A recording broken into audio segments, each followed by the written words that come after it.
I'm on my balcony in my house, in my apartment in St. Lambert, and I wanted to show you the sky. Isn't it beautiful? It's the middle of the night. I can't sleep, and like many people with the coronavirus, I don't know. I don't know how I'm gonna get through this period. Financially, I was already so vulnerable before the pandemic. I was after New York. I've been living probably 8 years, like people are living right now in the pandemic mode. I was after New York. I couldn't work full time. Ironically, I just found work right before the pandemic started. So, for the first time in 8 years, I've been socially excluded from my friends and family due to the consequences of my injustice in the Baldwin case in New York. And so, right before the pandemic, two things. I was asking for food in with organism and people who help with food baskets, and I didn't access any of that help because when you're vilified around the world, you don't access compassion or help or programs. You're on your own. And if you've been to jail and it's been all over the news, nobody wants to help you. I mean, they're going to choose to help many other people before they're going to help somebody in my situation. And they think I did something wrong and I need to pay for it for the rest of my life, for the 50 years to come. But I didn't do a mistake. I did nothing wrong. I did nothing illegal and nothing wrong, but still, the consequences were April 7, and I'm making this video to show you how I live my life and how I feel and where I'm standing. It's funny because April 7, so 8 years ago, I was on a balcony 8 years ago on April 7, and it was warm outside, and I was by the ocean in New York State, and I was there for work, and I didn't know what was coming at me. I had no idea that the next day I would be wrongfully arrested, wrongfully accused, and from that moment on, that everything about my life would have been gone. My health, my beauty, my youth. I was a model. Many people work until they're like 70 years old as a model, and everything stopped right at that moment for me. I mean, no customer wanted to have, me as their face, and I gained so much weight, and I aged badly because of bad food, the too much stress, and it was very, it was lonely, and like the way people live in the pandemic since 3 weeks, and we see like people are starting to freak out and stress out. I've been living exactly in that same survival mode, alone, with no money, no job, no income, using my house equity, using my house equity, selling my furniture, selling jewelry for food, and that's crazy. I mean, if I did something wrong, or me or anybody, and is sentenced to jail, that's the price they need to pay to. I mean, I don't think it's appropriate neither, but it's not constructive. Let's put it this way. But let's say somebody is sentenced for 6 months of jail, and they've done something wrong, and they want to, repay society and pay for what they've done. And that's the sentence that we agree that this person is going to be imposed on and will suffer from. But for me, being vilified around the world as Alec Baldwin stalker and Hilaria Baldwin stalker, which I'm not, and I will still continue to claim my innocence, being vilified around the world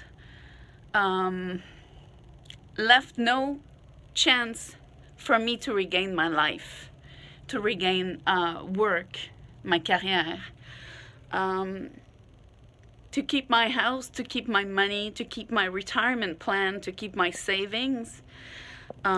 Everything went down the drain, and I couldn't find work. I couldn't find love. I couldn't find anything that resembled of a normal life.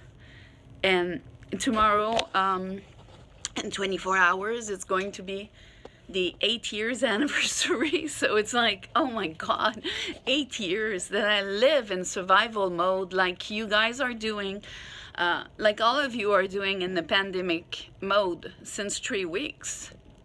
Not knowing what tomorrow will bring, not knowing if you're gonna have any job this year, or not knowing if your saving will make you be able to pay your apartment or pay your food. Cutting down on normal expenses, not luxury expenses, but like my hair or car repairs and essential things that we need that we can no longer afford because we don't know what tomorrow will be made of. And I have to tell you, the day I was arrested 8 years ago, minus a day, I knew my life was over. I knew as a French Canadian, a foreigner in New York, against a high profile case, I had no chance. It was all over the news before I knew what was the charge against myself. The world knew it. And like Harvey Weinstein, like I didn't have, like Harvey Weinstein, $2-3 million or more to hire the right defense lawyer team, which, when somebody file accusation on you, the district attorney, they really believe that the person filing accusation is a victim. It's a presumed victim. So in my case, my abuser, Hilaria Baldwin, her real name is Hilary Lynn Hayward Thomas. She took 5 minutes of her life to call 911 and perjure herself and lied from A to Z. And the thing is, for me, at that moment, everybody received the accusation and they say, she's the victim, and so by opposition, I was to be the abuser. The district attorney's office never double-checked their fact, never verified with me any information. They just go full force, a team of 15 people, and they file accusation that put me in the involuntary slavery mode for the 2 years procedure. So I was to quit my job and forced to travel every month from Montreal to New York. At the beginning, I did it by, I took the plane and I was going to hotels. And after 2 years, like I never could have believed it would be as dehumanizing as a legal process as it was. But at the end, I was living in on a disaffected, like a obsolete summer camp, and I was taking my car and I put like hundreds of thousands of kilometers on my car to do Canada, New York, back and forth every month. Insurance went up, and then after being sent to prison, wrongfully convicted, I had no lawyers, no witness, no expert, no defense strategy, no case. And after 2 years of intense vilification, where I was not even invited in an interview to give my side of the story, I was, the judge was forced to go with the population, the people. And the people were contaminated by an intensive vilification by the press. And you're going to say, well, why did the press did that? At that time, Alec Baldwin was doing 30 Rock for NBC. He had some contract of doing talk show with MSNBC and ABC, and he was writing every week or every month. I don't recall exactly, but quite often at the Huffington Post. And so he was so involved that NBC couldn't afford to lose the millions and millions of dollars every week they were making with 30 Rocks. And then when 30 Rock ended, for years and years, they were selling DVDs and, we're talking a lot of revenue and millions of dollars in revenue that those networks couldn't afford to lose if Baldwin was wrongdoing in this case. And so they made sure to protect their own investment that as a foreigner, I would be smashed down fast.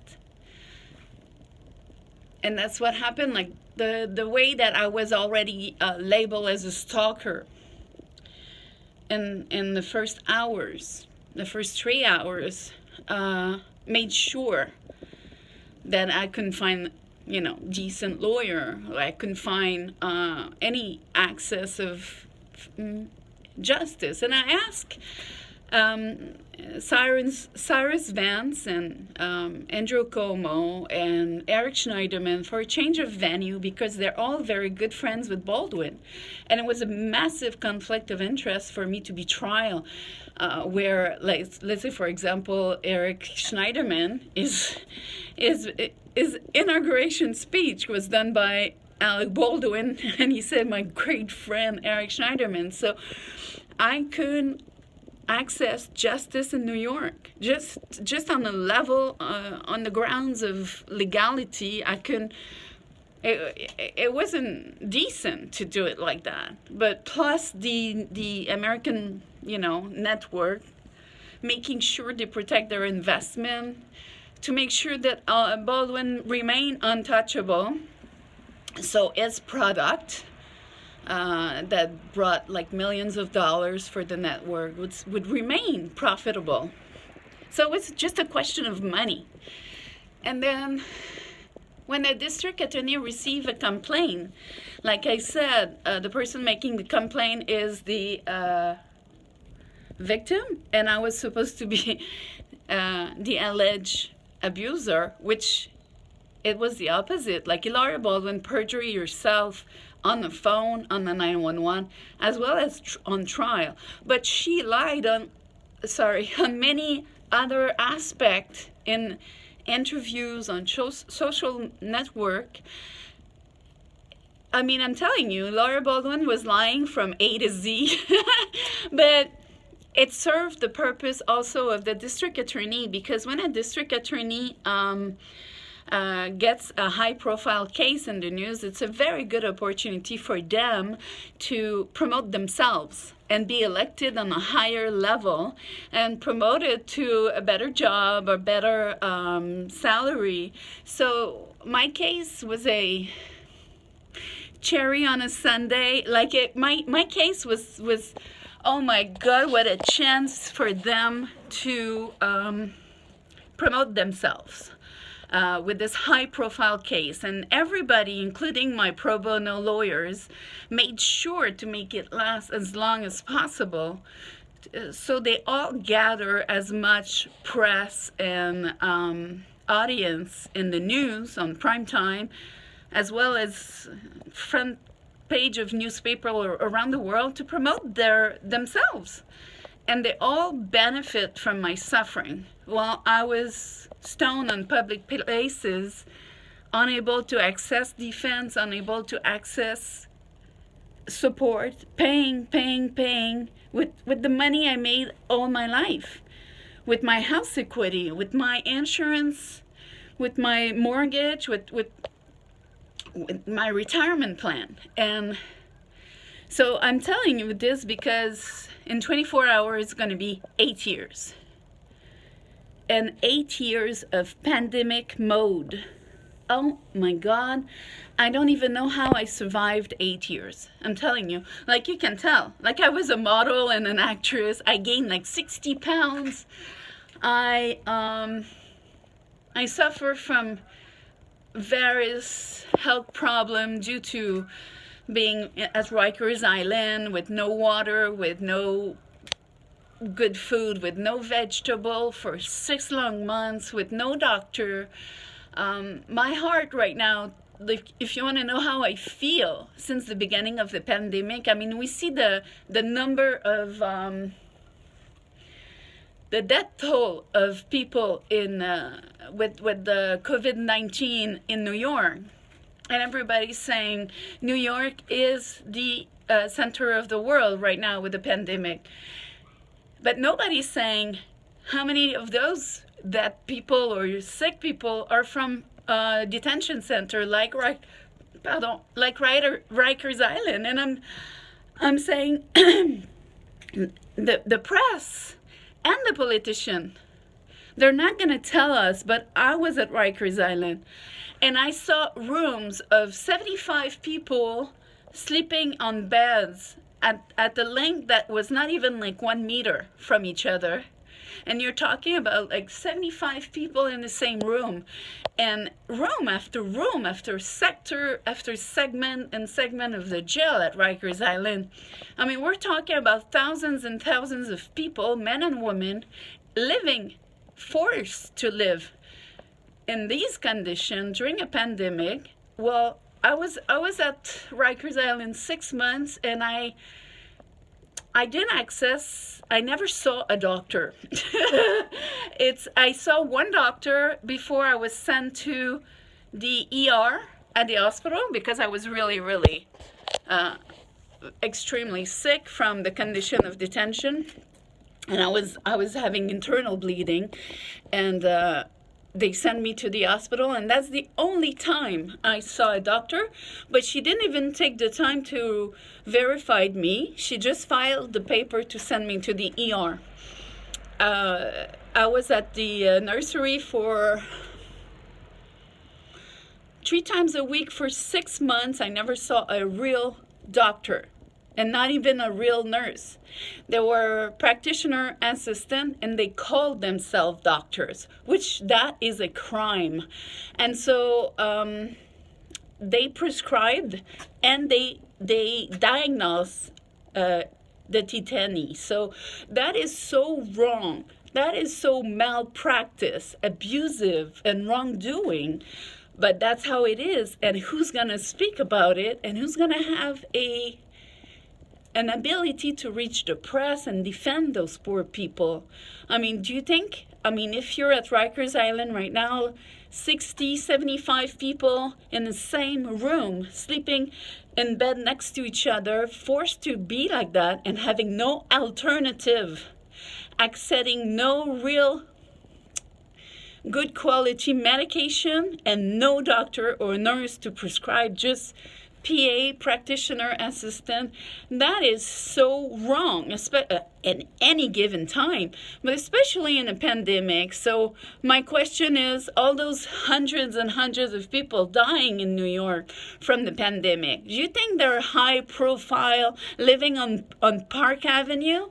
Or do you think they come from Rikers Island with shackle on their feet and having no alternative but to sleep until they're contaminated to death next to other people who have the disease? I'm telling you, nobody cares when it's detainee. Nobody cares when it's poor people. Nobody cares when you have a bad name and you have a bad label. I'm telling people since 8 years, I did nothing illegal. I'm not a stalker. And I did nothing wrong. Nothing at all. I mean, I knew Baldwin from working on Pluto Nash 13 years before the event, so 21 years now. And we were texting each other, calling on the phone, emailing, and he was emailing me all the time, and he was Facebook me as well. So it's but the DA didn't care, because at the second I was arrested, after Hilaria called 911, at the second I was arrested, it was all over the news, and it was ching, ching, ching, ching, money, money, money, money, because that's all it's about. It's not about a quest of the truth. It's not about a quest of justice. And I come back on Rikers Island. All those people, most of the people detainee at Rikers Island are detaining prior trial, prior conviction. I would say for what I saw, I would say 95% of the population in Rikers Island is presumed innocent, and they're there before conviction. And they're forced to live in human condition, with no doctor during a pandemic, with no medication, with no good food, no vegetable, no fruit, but no. I'll do a full video on the food at Rikers Island. I mean, it changed my life and my vision of food for the rest of my life, and it damaged me for the rest of my life. No water, no access of clean and drinkable water. So you're in a pandemic, and some people are sick in your quarter, and there's a population of 60, 70 people, and 10% is sick, and you're forced to be there and take the same shower. They share the shower, they share the toilet, but we're talking like in my quarter we had like officially perhaps 8 shower, but only 2 or 3 were working. So all of us were sharing the same 2 or 3 showers. So you see how dysfunctional and wrong it is. And the same thing with the bathroom. They're all overflowing, and it's disgusting, and they don't clean the place. The place is filthy with cockroach. And I mean, these are conditions to make sure that the propagation of viruses is higher than just a regular people living in a house. So my concern is with the detainee, the presumed innocent people forced, because they are Hispanic, because they are black. I'm telling you, 90% of those people were not white and blonde, and poor, unable to have access for money for a good lawyer, and people like me who were foreigner, outsider of New York. So in the period of pandemic, the rich, they have more chance, more access for food, more access for water, more access for help. And people who had problems before the pandemic, like myself, because after 8 years of living on my house equity and my retirement plan, like, you know what? Like, few months ago, on many occasions, I asked for food bank help. And I was already maxed out on all my credit cards and line of credit. And I was already stressed out. But the good news was I found a full-time job for the first time. And I was like with a really good owner. And it wasn't in my field. It wasn't my real salary, not even close, because before the pandemic, before New York, I was above $100,000 a year. And after I couldn't work for 8 years. So take anybody, any range of salary, anyone. and you stop them from what they're doing and how they're making a living, and you stop them for 8 years.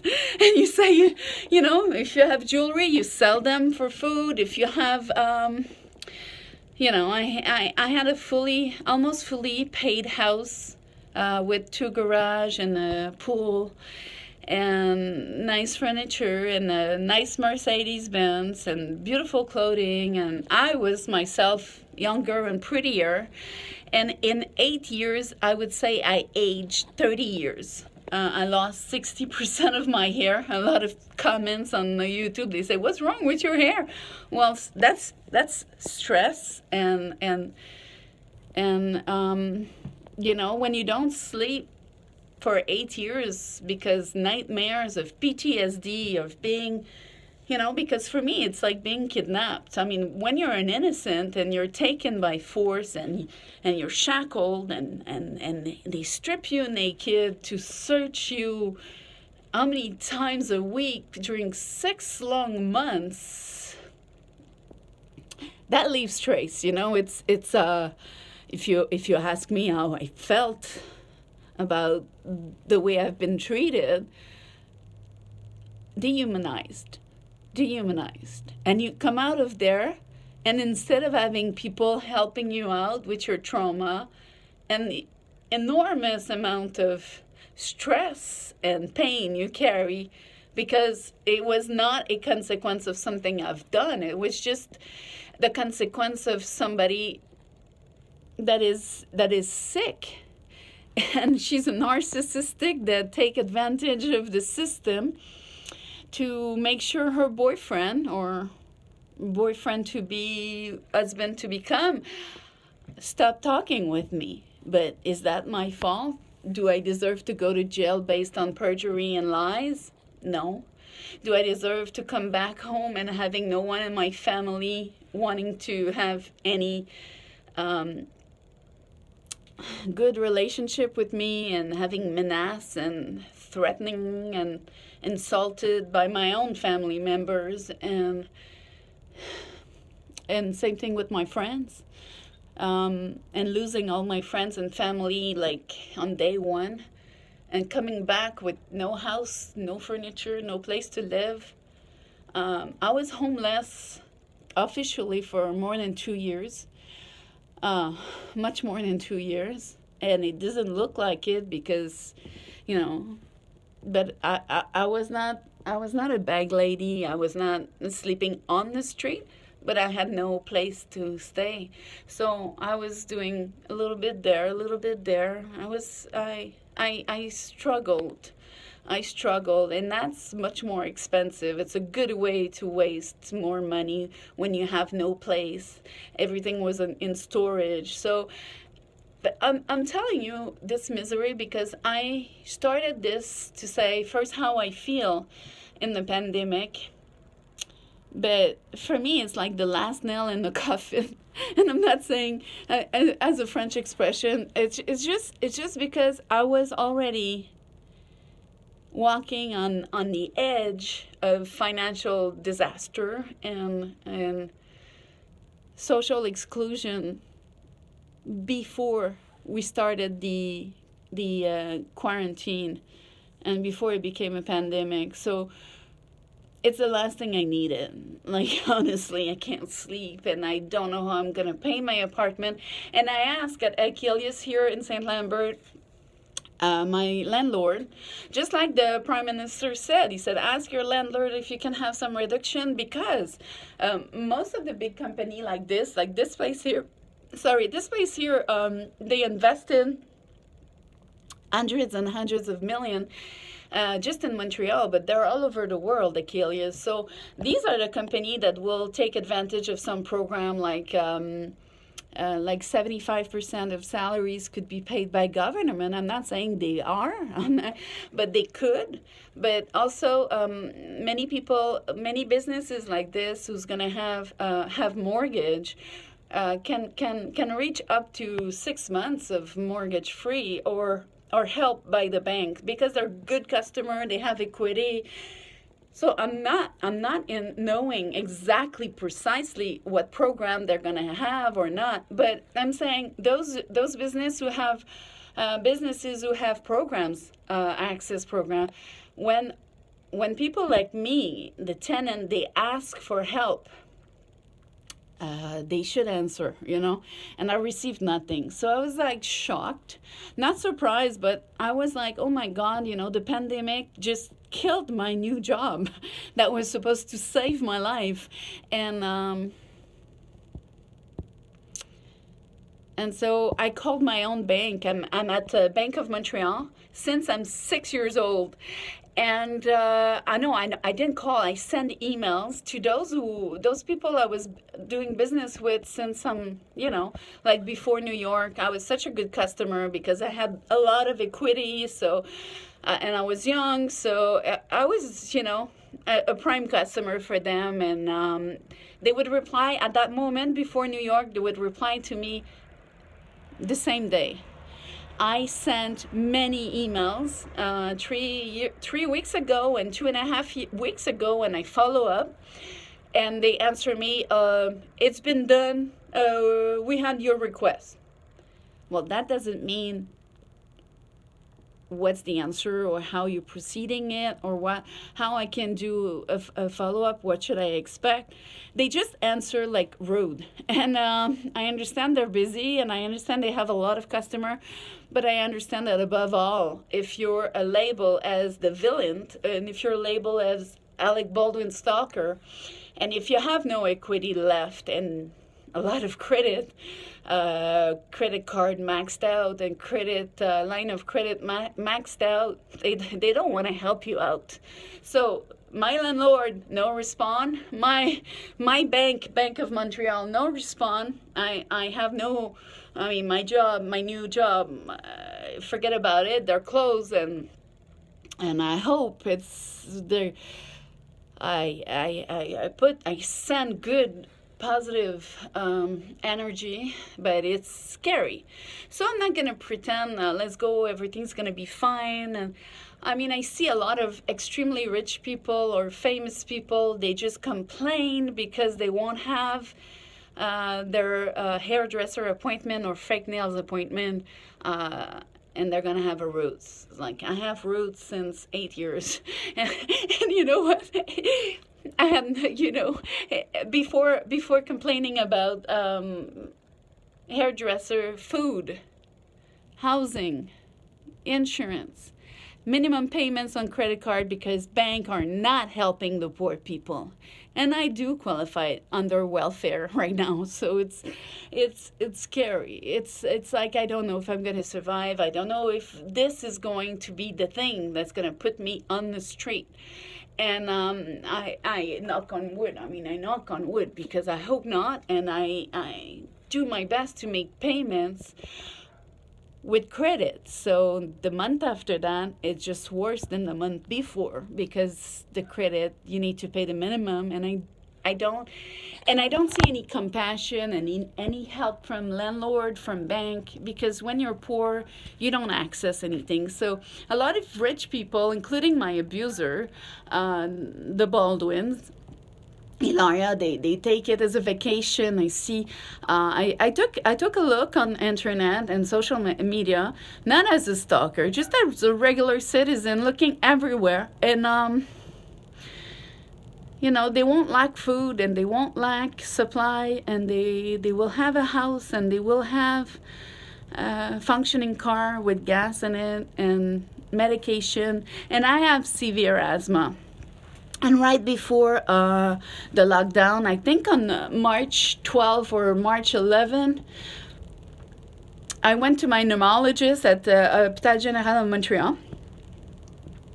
And I did my annual test, and it's respiratory function. And my lungs were at 63%.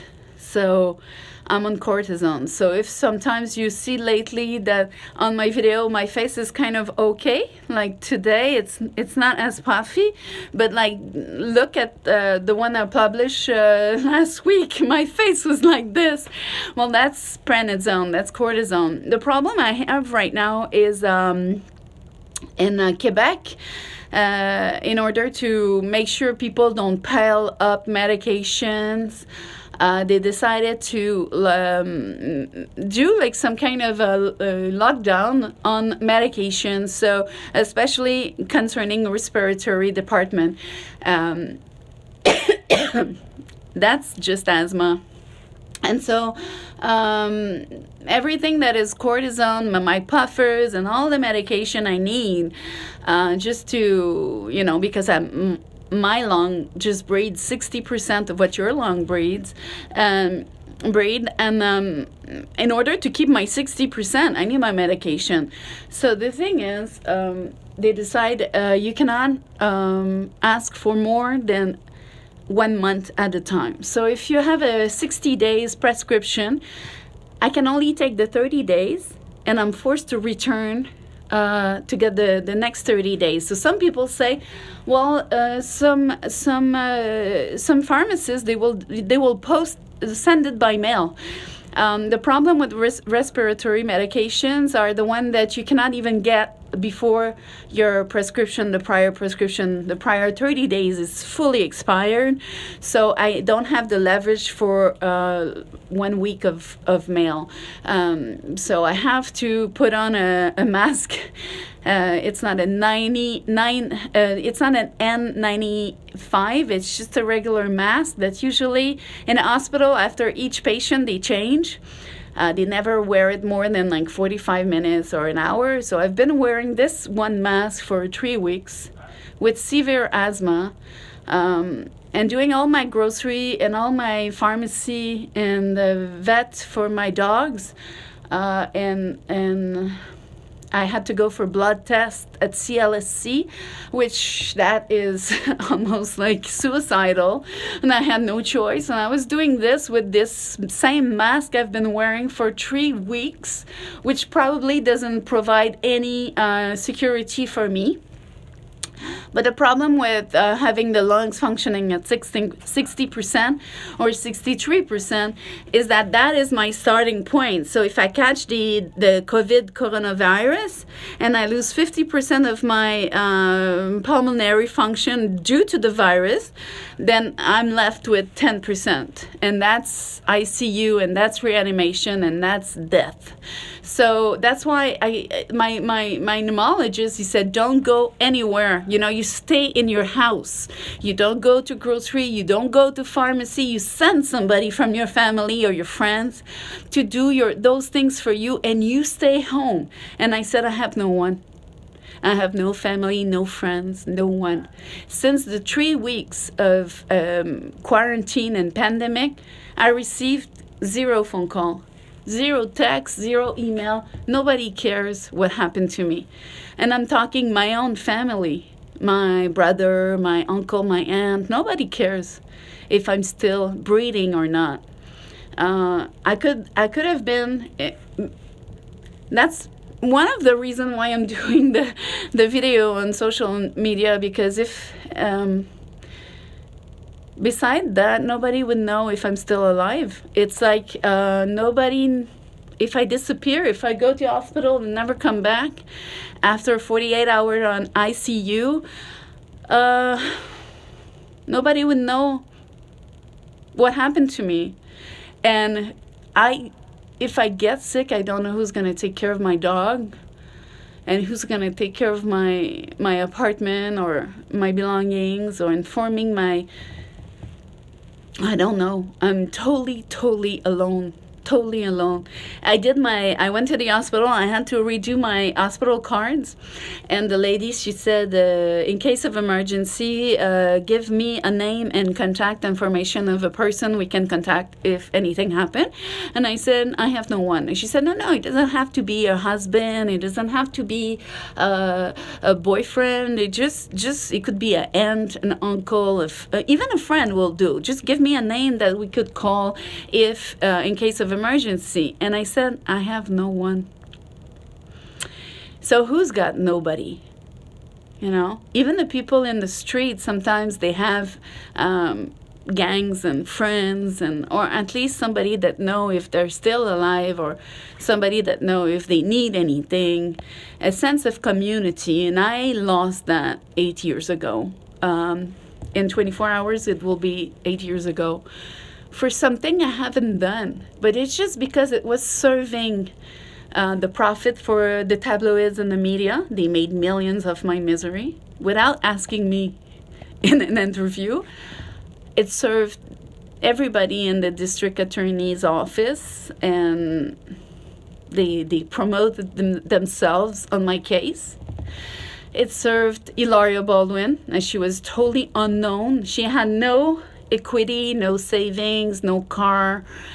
She was just dating that famous man, but on her own, she had nothing. She was nothing on a professional point of view. I mean, on the show business, she never studied to become either anchor or an actress. She had nothing for that department.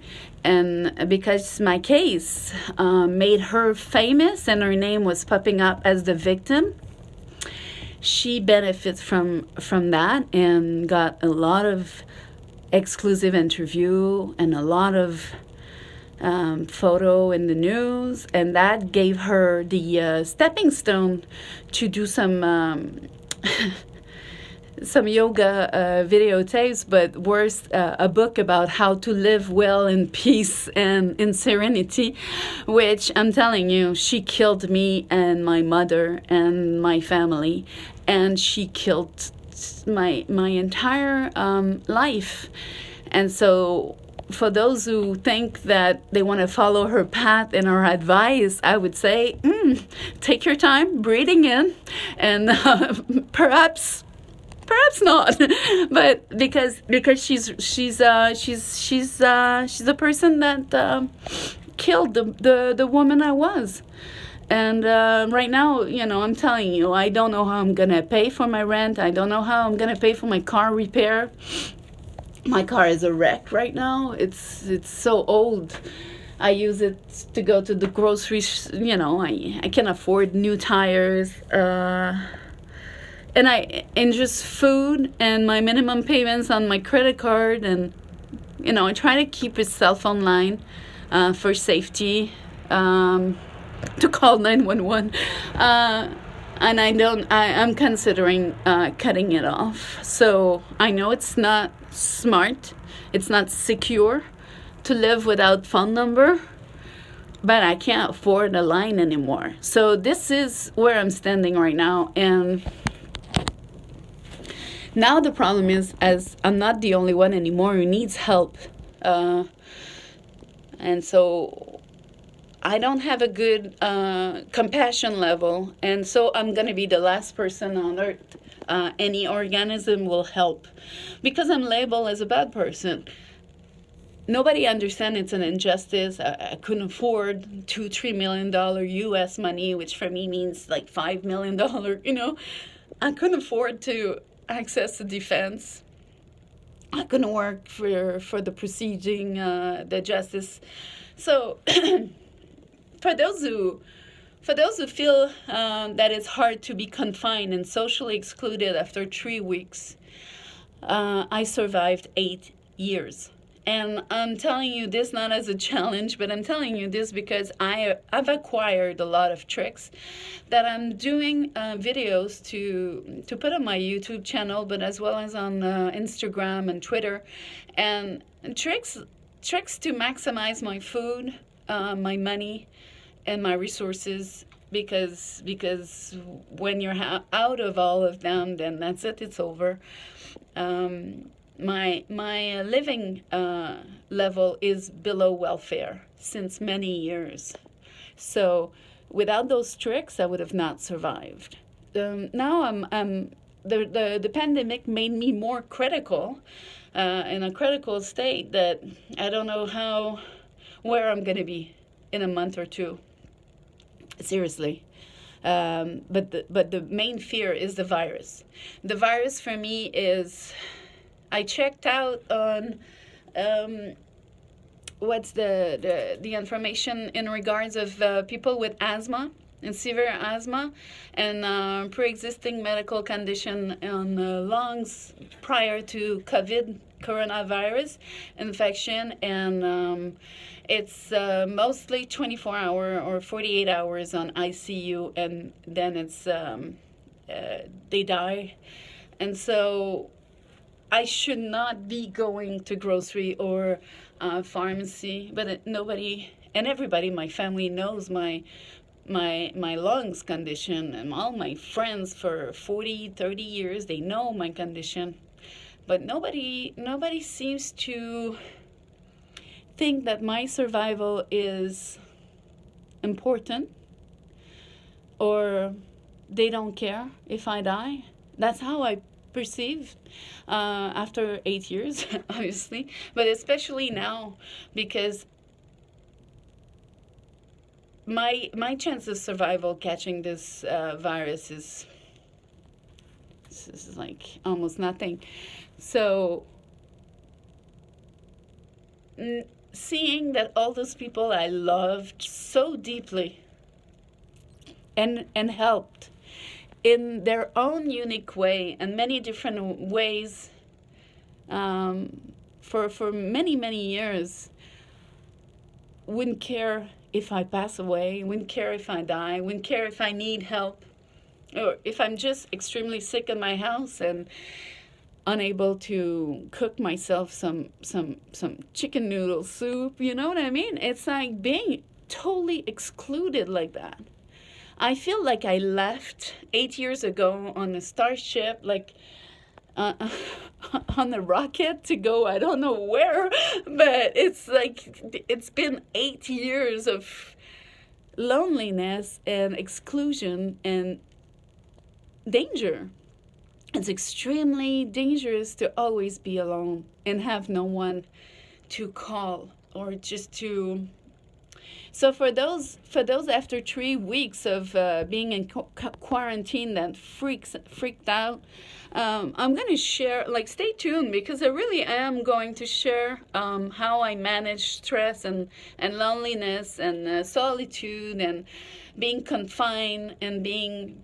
In my case, I was rejected, so at least you don't have to deal with that portion. But the struggle with the money, with safety and security, and so I will share some tips, and I hope they make these months to come. Because I'm not gonna lie to you, it's not going to be a week or two and then you return to work. I mean, we won't. It's gonna take a couple of months, and those who will survive it better than us is the super rich, who will just take that time as a vacation to complain about their roots and their fake nails. But for the rest of us, I'm telling you, it's about finding food, finding medication, and staying alive while finding those essential that I'm unable to pay with no credit and no money and no income. And so, and no one to share that with, so no one to ask help from, and no one to cry to, or no one to just feel love and feel comfort and feel secure. No hugs, no compassion. So yeah, that's hard, and I'm in great need of vacation, I'm telling you, because my body won't last anymore, like the stress, but also the 8 years of various consequences of Rikers Island and stress. I need vacation. I need what vacation means to me. It's a medical checkup, but independent medical checkup, and a lot of sleep, great food. Like, I'm not saying tasty food. I'm saying, when I mean great, I mean vegetables and water, and I mean perhaps exercising, but that's almost impossible to achieve when you're super stressed. So for me, perhaps there's no vacation and vacation until justice arrives. Because when you haven't done anything, and I think most of you can understand, because a virus attacking your family, attacking your loved one, threatening to kill them or damage your work and your income, and this virus is an injustice on you. This is what I felt. It's being attacked. My virus was Hilaria Baldwin, but being attacked by an entity or a virus or a person that kill who you were, and make sure you won't return to work, and make sure you will have debts, and make sure you will be sick, or make sure you will be excluded from society, and that you cannot go back to do your activity as you want, or training as you want, or seeing your friend as you did, and family and loved ones. And what you're experiencing since 3 weeks is what I've been experiencing since 8 years, due to the action of a pathological liar and perhaps a narcissistic personality disorder person. But so anyway, stay tuned. I'm trying to express how I feel tonight, and that's why I did the video in French and English in the darkness, because I'm not gonna lie, I'm not gonna pretend that it's all gonna be okay, and soon we will see the light at the end of the tunnel, and blah blah blah blah. I mean, perhaps that's the reality for super rich people, but middle class and below middle class, especially the extremely vulnerable ones, life will not be the same for a long time, and the consequence will be hard. And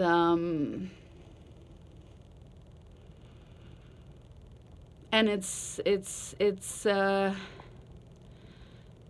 an injustice. It's an injustice, and it brings a ton of insecurity and stress and feeling that those people who are doing some puzzles and worrying about their roots, or doing podcasts and, listen to my podcast while you suffer and everything's going to be fine. I don't believe in that, We need tangible action, but we need tangible tricks. And I've survived 8 years of being alone by myself with furniture I got in garbage of my neighbors. Otherwise, I would have had no furniture. So you can do the house tour of some people, and perhaps I'll do a house tour of my two rooms apartment with furniture I gather in garbage. But that's my new reality, and it was not my reality prior the injustice. So a lot of people will face the challenges I've been facing since 8 years. What's coming ahead, perhaps for 2-3 years to come, as the consequences of what's going on right now will be extremely hard for people. So don't give up, no matter how old you are, no matter how poor you are or how sick you are. I survived 8 years, so I'm at the end of my capacity on every aspect. Not mentally, not emotionally, but financially, and on food and medication. And if I catch the virus, and if I suddenly disappeared on YouTube and internet, then I'm probably at the hospital. Let's hope for the best. But in 24 hours, I wanted to share that with you. 8 years ago, got arrested and nailed on a cross for something I haven't done. And there's no, let's say magically, tomorrow somebody said, you're exonerated, and we have the proof, and the proof of Hilaria's perjury, and let's say, there's no way to compensate the 8 years of prison in society I've been enduring. for something I haven't done, and there's no way to compensating all I've lost. And I'm going to try to tell you this without crying, but what I lost that was the most painful aspect of my life, above my career, above my youth and beauty, because, you know, I was a model. I could have modeled until like 75 years old if I wanted. I had friends that I adored. I had like a very beautiful, wide network. But I wanted to get married and had children. And I would have been a fantastic mother.